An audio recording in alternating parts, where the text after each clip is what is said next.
This is for Jane K. Behrens, Superintendent of School District 196, and for every other school district and superintendent and teacher who has sent out a letter similar to the one I'm about to read to you.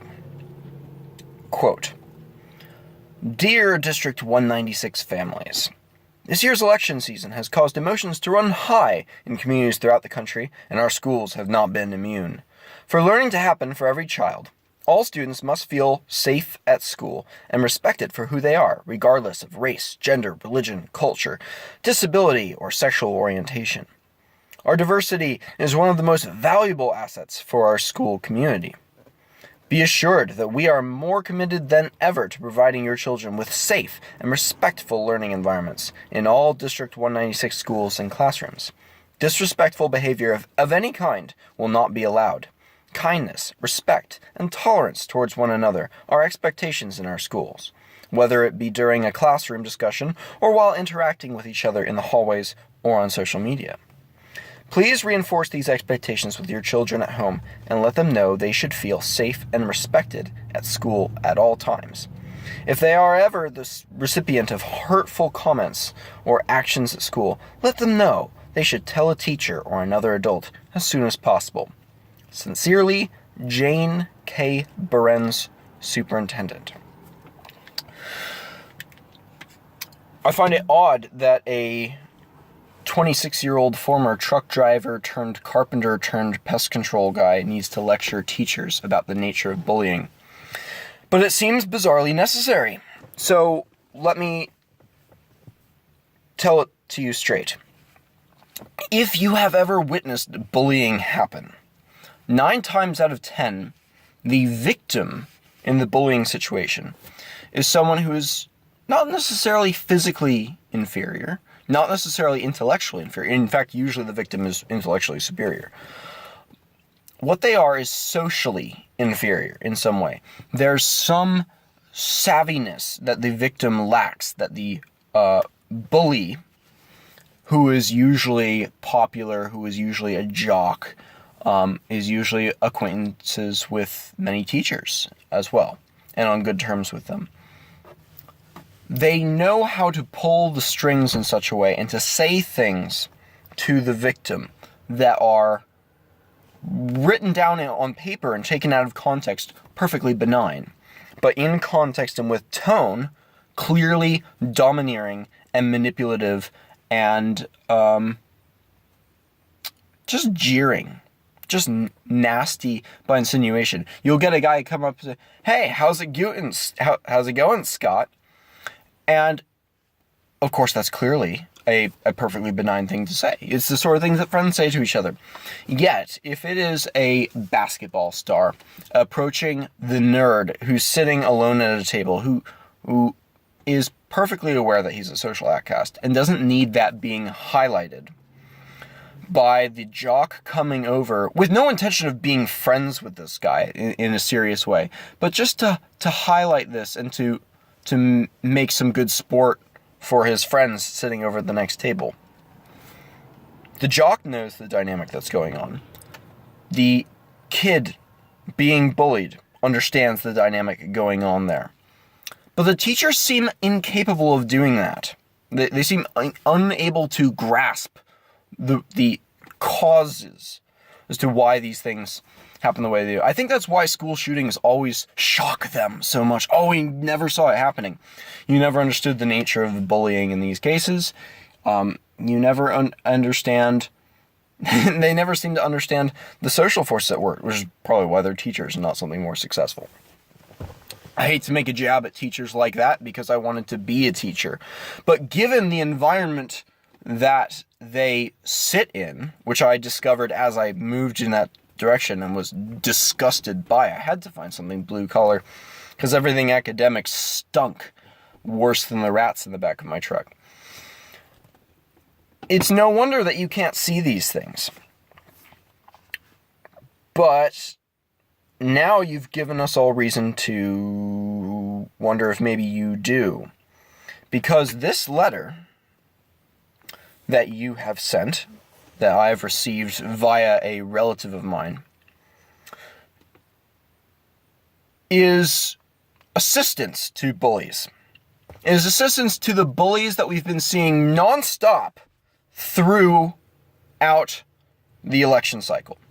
If there is a reason why, as you say, emotions, this year's election season has caused emotions to run high, you seem to be as in the dark about the causes of that as you seem to be in the dark about the causes of mass shootings. You don't seem to understand why people are so concerned about this election. You don't seem to be understand why Trump supporters feel the way that they do. But Trump supporters are the ones whose emotions are running high.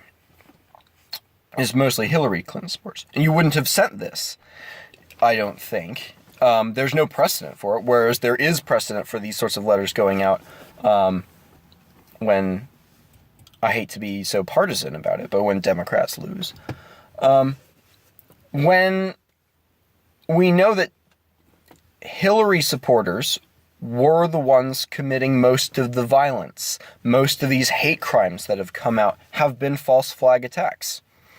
I myself am no stranger to these things. I was fired from my position as a writer for the school paper that I used to write for because of a false flag hate speech moment. The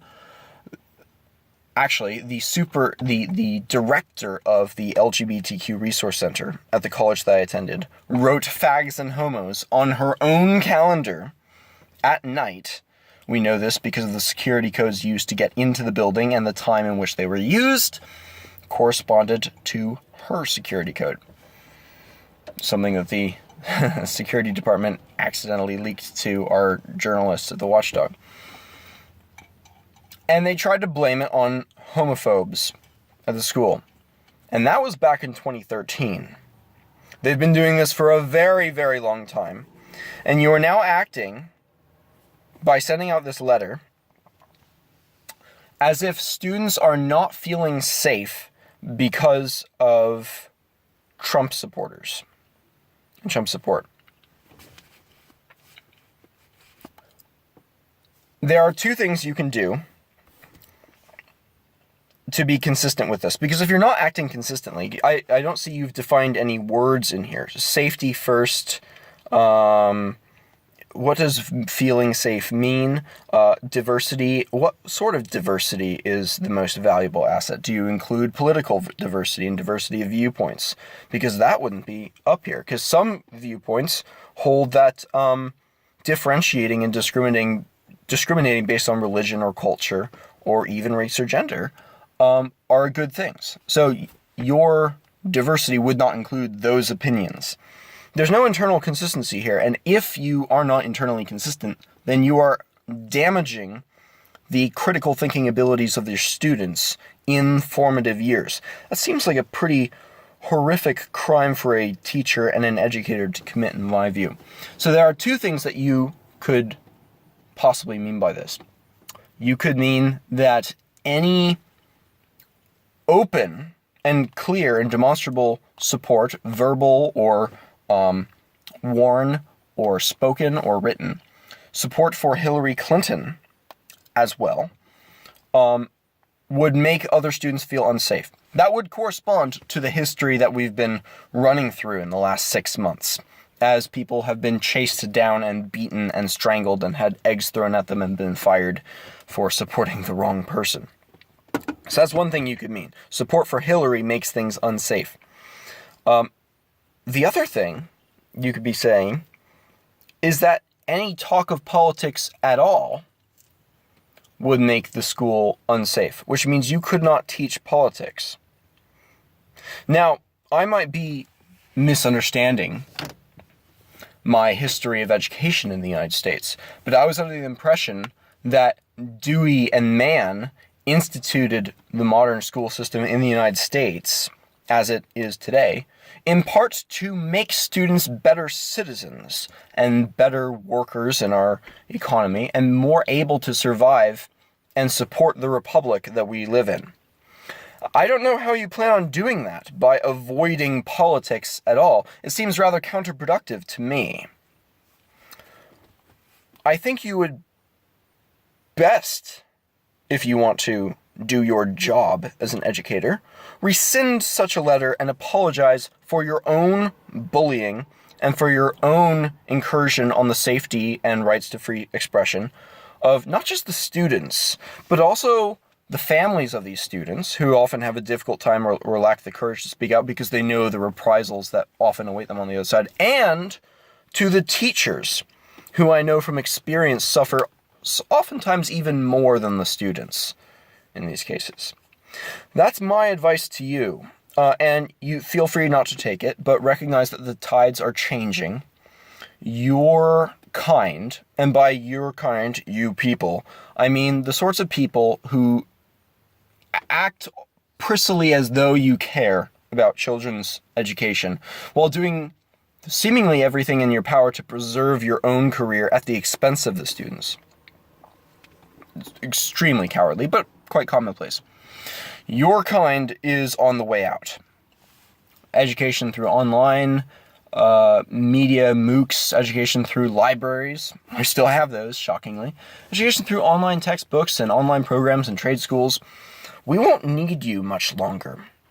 And when you get kicked to the curb by people like Fire and people like me and my family member who sent this to me, the rest of us will have approximately this much sympathy for you, because you are cowards who put your career and your safety and your own politics ahead of the welfare of the students who were entrusted to your care and service.